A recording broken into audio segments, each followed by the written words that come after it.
Friends, welcome back to the YT video guys and my YouTube channel guys. Today friends, we are going to talk about guys how can we stop guys this auto screen setting in our Poco phone. Friends, you can see guys your phone screen is rotate when you operate any app guys your phone screen is rotate. So friends, you want to stop this setting in your Poco phone. So how can we stop today? I will show you in this video guys.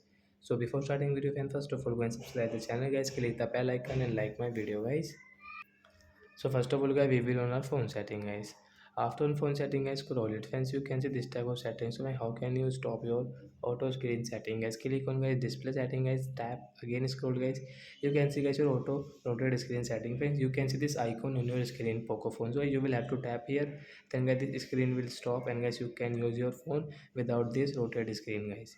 So I hope friends you have understood how to stop auto rotate screen in Poco mobile. So that's it guys, thanks for watching the video guys. We will meet on next video guys with new topic. Before going guys, please go and like the video, subscribe the channel. Bye bye friends, thanks for watching the video guys.